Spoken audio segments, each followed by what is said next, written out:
حضرت ابراہیم علیہ السلام کی عادت یہ تھی کہ مہمان کے بغیر کھانا نہیں کھاتے تھے.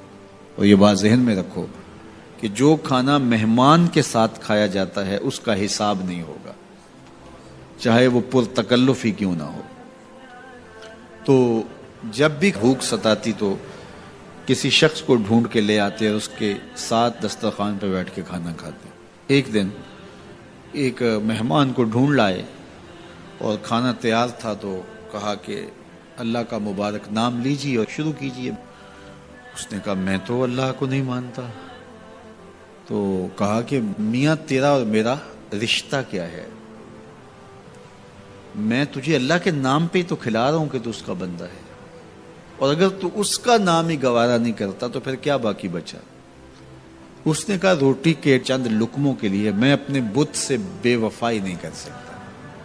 میں بتوں کا پجاری ہوں اور مجھے بھوک بھی لگی ہے، لیکن میں اپنے بتوں سے بے وفائی نہیں کر سکتا.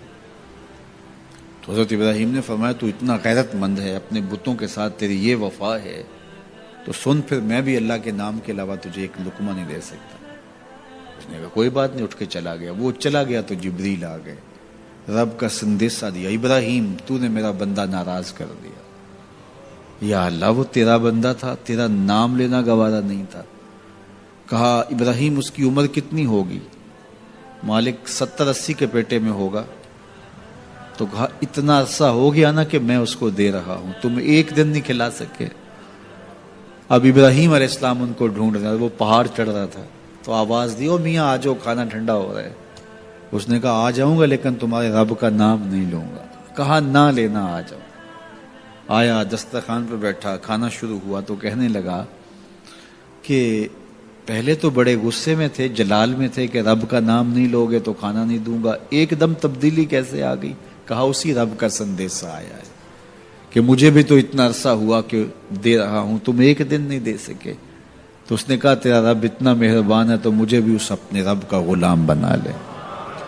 تو جو اسے مانتا ہے اسے بھی دیتا ہے، جو نہیں مانتا تو یہ نہیں دھوکہ کھانا چاہیے کہ فلاں کے پاس رزق کتنا ہے اس لیے وہ اللہ کا مقبول ہے، فلاں تخت حکومت میں بیٹھا ہے اللہ کا مقبول ہے. یہ کوئی دلیل نہیں ہے. کتنے لوگ ہیں جو اس کے منکر ہیں، اس کے وجود کے منکر ہیں، لیکن اس کے باوجود ان کو اتنا عطا کرتا ہے. بلکہ فرمایا اگر تمہارا مجھے لحاظ نہ ہو تو کافروں کے گھروں کی سیڑھیاں بھی سونے اور چاندی کی ہوں، چونکہ ان کو سب کچھ دنیا پہ دے دیا جائے گا، آخرت میں ان کا کوئی حصہ نہیں. لیکن مسلمان کہیں گے ہم تو پھر مار ہی دیے گئے. تو تمہاری دل جوئی مقصود ہے، تمہارا لحاظ ہے، ورنہ ہم ان کو اتنا دیں کہ ان کے گھروں کی سیڑھیاں بھی سونے اور چاندی کی ہوں. یہ فرعون جو تھا جس نے خدائی کا دعویٰ کیا، بلکہ کہا انا ربکم الاعلی، میں تمہارا بڑا رب ہوں، اور اپنی پرستش کرواتا تھا. ساری زندگی کوئی بیماری تو دور کی بات ہے اس کے سر میں درد بھی نہیں ہوا تھا. رزق اللہ اسے بھی دیتا ہے جس سے وہ پیار کرتا ہے، اسے بھی دیتا ہے جس سے وہ پیار نہیں کرتا. وہ صرف رب المومنین نہیں ہے، وہ رب العالمین ہے. صرف مومنوں کا رب نہیں ہے، وہ تمام جہانوں کا رب ہے. لیکن دین صرف اسے دیتا ہے جس سے وہ پیار کرتا ہے، جس سے وہ محبت کرتا ہے. یہ بات ذہن میں رکھیے گا کہ اللہ کی محبت کی دلیل یہ ہے کہ آپ کو دین دے دیا گیا.